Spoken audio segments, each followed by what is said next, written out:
Hi everyone! Thank you so much for joining us for our annual June baby shower. We're here again, joined by a fantastic animal care staff who's going to be doing another adorable baby feeding today. So I'm going to introduce you to Amy, and she'll be feeding some eastern gray squirrels today. So we're really excited to see them. Just a note, remember to be leaving your questions in the comments, as at the end of the video we'll be setting aside some time to answer those. And also feel free to let us know where you're watching from in the comments, because we love to know where our streamers are watching. So yeah, we'll get started and I'll introduce you guys to Amy over here. Hi guys! So like she said, we're doing eastern gray squirrels today. I have warmed up their milk already. We're just going to be doing there's 3 little guys. We'll do 1 cc each because we're trying to get them onto eating solids. When we first got them, they weren't furred, their eyes were closed, their ears were closed. Now they're at about 7-8 weeks, so they're in that transition phase where they're a lot more energetic, they're out playing around, they're in a bigger space. So yeah, we'll go in and give them about 1 cc each.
Let me do that instead.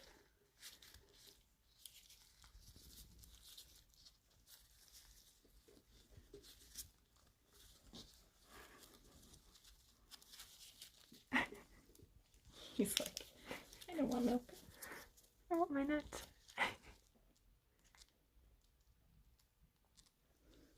I'm gonna eat your nut instead.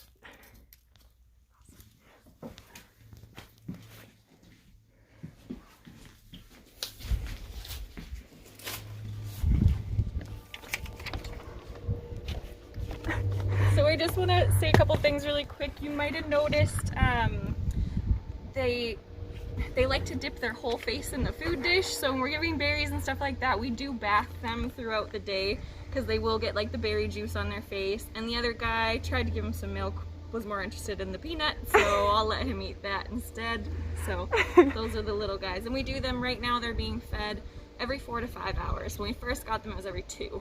Aw, awesome. Yeah. Well, Carla would like to know, do they live in the city or the mountains? They live in the city, yeah. So they look like the little guys, but they're those big squirrels you see in your backyard, like the big black ones with the big bushy tail. Yeah. So they started in Eastern Canada, and they've moved into Western Canada. So we have the American Red and the Eastern Gray.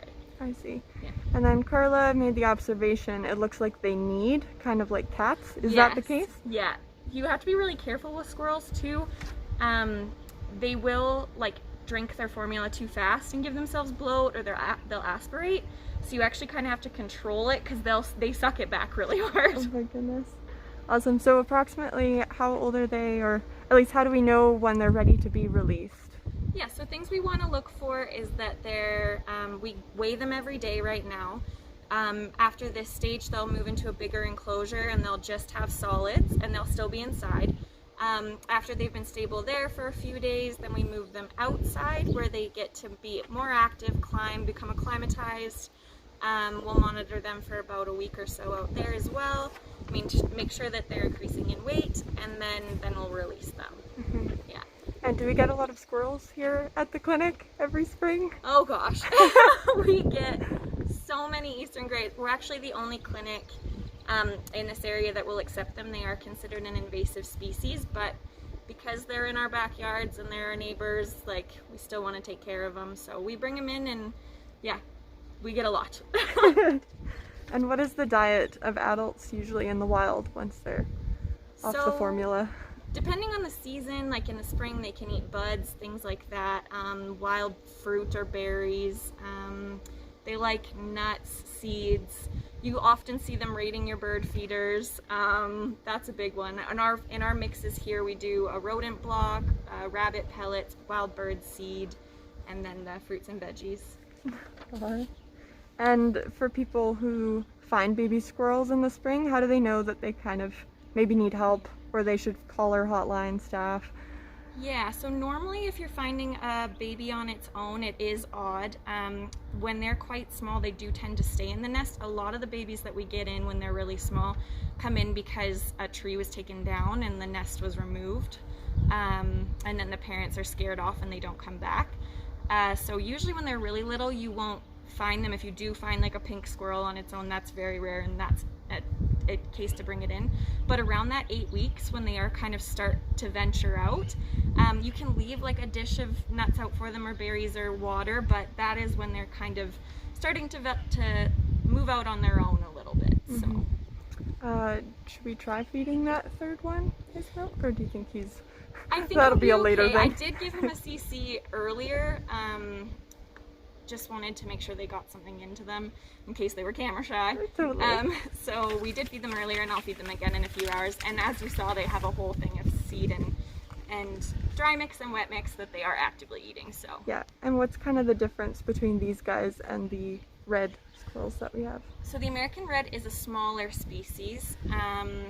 They are actually more territorial and quite aggressive, the red squirrels. We don't see as many of them around here anymore.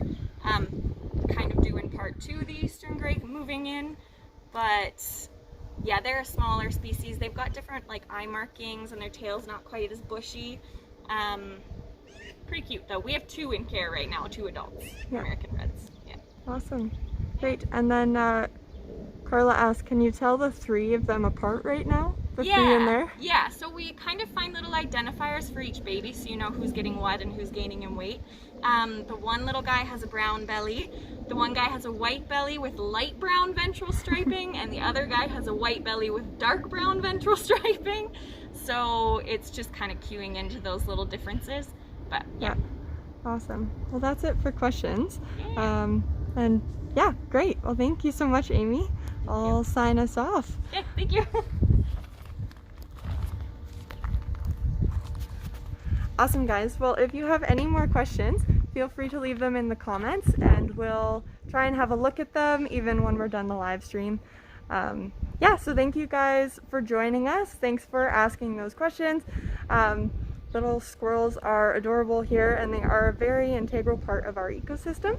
So it's a great joy to watch our staff care for them well and watch them as they go from little small pinkerlings with their eyes closed to eventually bigger individuals like the ones you saw inside, slowly being weaned off the formula. So yeah, just if you guys feel drawn at all to donate or contribute to our mission and our cause here at Calgary Wildlife, please check out the links in the caption of this video, as we're always in need of both material goods and finances to keep running here. We are a registered charity and a non-profit, so every little bit helps. Yeah, so we have one more week, one more Tuesday of a live stream, so that'll be next week. Feel free to join us at 6 p.m. and we'll introduce you to our final little baby. So yeah, have a great night everyone and enjoy the sunshine. See you later.